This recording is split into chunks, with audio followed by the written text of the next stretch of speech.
মানুহে নমস্কাৰ বন্ধু বান্ধৱীসকল, আজি মই আপোনালোকক দেখুৱাম আমাৰ বিদ্যালয়ৰ কণ কণ ছাত্ৰ ছাত্ৰীসকলৰ শনিবৰীয়া বজাৰ। আহকচোন চাওঁ তেওঁলোকে কি কি পাচলি আনিছে। পাণ কিমান কৈছে? 10 টকা। আধা কেজি 30 টকা। চাওকচোন ইমান যে মৰম লাগিছে, মোৰ কিন্তু বিৰাটেই মৰম লাগিছে। সেইটো কাৰণে মই ভাবিলোঁ আপোনালোকৰ লগতো শ্বেয়াৰ কৰোঁ।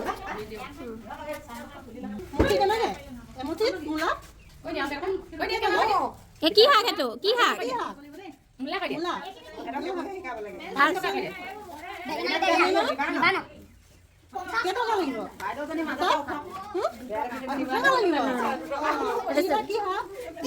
কি নাম এইটো?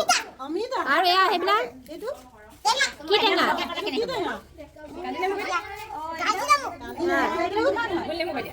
গোল নেমু কেইটকা? কেইটা আছে? গোল নেমু কেইটা আছে?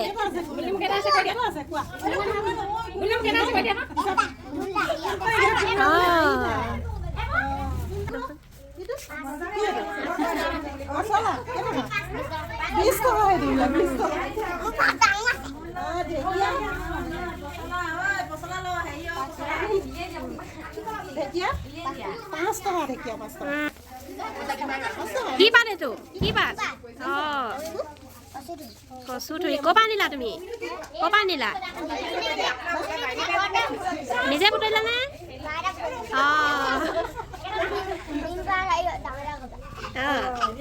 মুঠি কেইটকা নিম পাতৰ? 5 টকাকে। আৰু কচু? এমুঠিত 10 টকা। চাওকচোন তেওঁলোকে কিমান যে ফূৰ্তি পাইছে। এনেকৈ তেওঁলোকে বিভিন্ন ধৰণৰ পাচলিবোৰৰ নাম ক'বলৈ শিকিব, বজাৰত বস্তু কিদৰে বেচা কিনা হয়, দৰ দাম হয়, সেই বিষয়ে শিকিব। বেলপুৰি কেইটকা? 10 টকা। নাৰিকল কেনেকৈ দিছা? আৰু কথা ক'বলৈ যিটো সংকোচ ভাৱ এটা থাকে যে, সেই সংকোচ ভাৱটো নাইকিয়া হ'ব।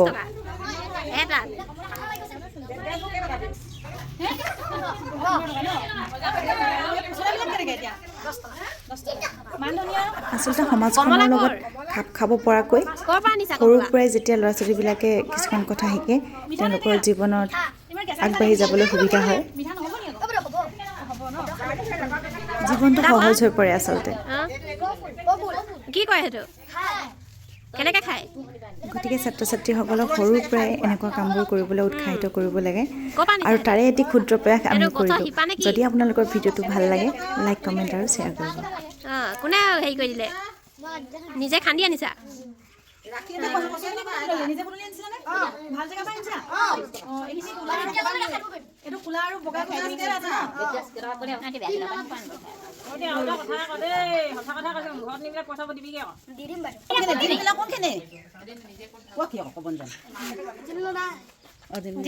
নৰসিংহ। এইটো ভেদাইলতা?